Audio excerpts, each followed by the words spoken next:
आप सभी का हमारे अध्यात्म दर्शन चैनल में बहुत बहुत स्वागत है। कैसे हैं आप सभी? आशा करता हूं इस कोरोना महामारी के विकट समय में आप सभी अपने घर में स्वस्थ होंगे, मस्त होंगे। ईश्वर आप सभी को सदैव स्वस्थ और मस्त रखे। यज्ञोपवीत संस्कार। आज हम जानेंगे यज्ञोपवीत संस्कार के विषय में कि यज्ञोपवीत संस्कार क्या है, इसे क्यों मनाया जाता है और क्या इसकी विधि है। हमने पूर्व में 16 संस्कारों पर वीडियो बनाई, तो आप सभी का बहुत स्नेह प्रेम हमें उन 16 संस्कारों पर मिला। हमें दिल से बहुत प्रसन्नता हुई। लोगों ने कमेंट किए कि हम यज्ञोपवीत संस्कार के बारे में जानना चाहते हैं, तो इसीलिए हम आप सभी के लिए आज यज्ञोपवीत संस्कार के विषय में कुछ बातें रखने जा रहे हैं। तो आइए चलते हैं यज्ञोपवीत संस्कार की ओर कि यज्ञोपवीत संस्कार क्यों मनाया जाता है, इसकी क्या महिमा है और इसको धारण करने से क्या होता है और किसको यह धारण करना चाहिए।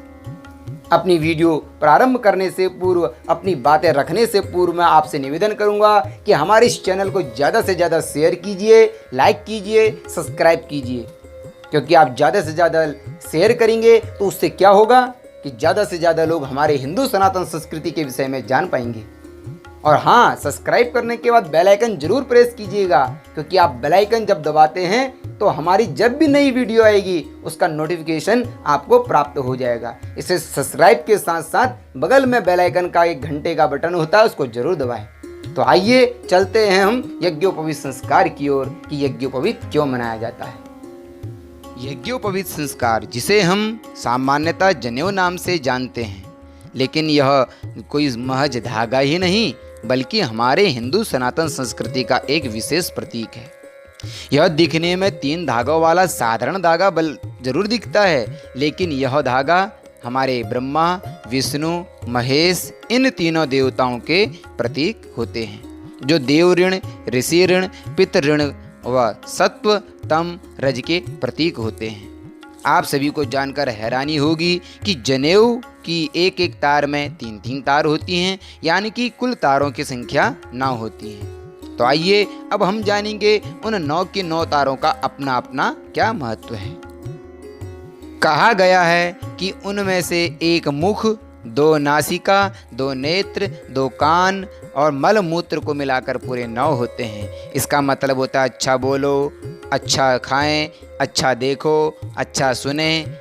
जनेऊ में 5 गांठ लगाई जाती है, जो ब्रह्म, धर्म, अर्थ और काम मोक्ष के प्रतीक होते हैं। इसकी लंबाई कुल 96 उंगल होती है। पौराणिक ग्रंथों में उल्लेख मिलता है कि तपस्वी, सप्तऋषि तथा देवगणों ने कहा है कि यज्ञोपवीत ब्राह्मण की शक्ति है। ब्राह्मणों का यह सर्वोत्तम आभूषण कहा गया है। इसी दिव्य आभूषण से, इसी दिव्य धागे से देव ऋण, ऋषि ऋण, पितृ ऋण को चुकाया जाता है। यज्ञोपवीत संस्कार का आयोजन बेहद बृहद स्तर पर किया जाता है, क्योंकि इसे धारण करने के बाद व्यक्ति को शक्ति के साथ साथ शुद्ध चरित्र भी प्राप्त होता है। इस यज्ञोपवीत संस्कार के आयोजन के लिए शुभ मुहूर्त देखना अति आवश्यक है। यज्ञोपवीत संस्कार परम पवित्र संस्कार है। प्रजापति ईश्वर ने द्विजाति के लिए इसे सहज रूप से बनाया है। अगर हम इसकी शुद्धता, पवित्रता, मर्यादा बनाए रखेंगे तो यह आयुवर्धक, स्फूर्तिवर्धक पवित्रता देने वाला होता है। हमारे इस यज्ञोपवीत के 3 मुख्य लक्षण हैं, जैसे सत्य व्यवहार की आकांक्षा, अग्नि के समान तेजस्विता, दिव्य गुणों की पवित्रता। यह सब यज्ञोपवीत से प्राप्त होता है। ध्यान रहे कि यह यज्ञोपवीत हमसे अलग नहीं होना चाहिए। कदाचित अलग हो गया तो प्रायश्चित की एक माला अवश्य करनी चाहिए, क्योंकि बिना यज्ञोपवीत संस्कार के द्वारा किए गए धार्मिक कृत्य निष्फल हो जाते हैं। इसलिए शौच अशौच अवस्था में इसे हमें अपने दाहिने कान पर चढ़ा लेना चाहिए, जिससे इसकी शुद्धता और पवित्रता बनी रहे। हमारे शास्त्रों के अनुसार ब्राह्मण, क्षत्रिय और वैश्य यह द्विज कहलाते हैं।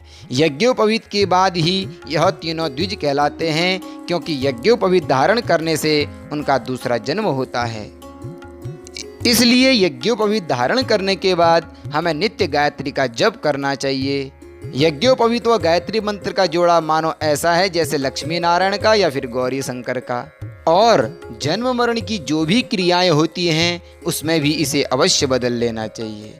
इसी के साथ हमारी जानकारी पूर्ण हुई। धन्यवाद। आपको हमारी यह जानकारी कैसी लगी? आशा करता हूँ अच्छी लगी होगी। अगर आपको अच्छी लगी तो लाइक कीजिए, शेयर कीजिए, सब्सक्राइब कीजिए और ज़्यादा से ज़्यादा लोगों को शेयर जरूर कीजिएगा। और हाँ, यदि कोई हमारे चैनल से यदि किसी भी प्रकार की त्रुटि होती है तो कमेंट बॉक्स पर ज़रूर जवाब दीजिए, क्योंकि आपका कमेंट ही हमें सुधार करने का मौका देगा। हर हर महादेव। जय श्री कृष्णा।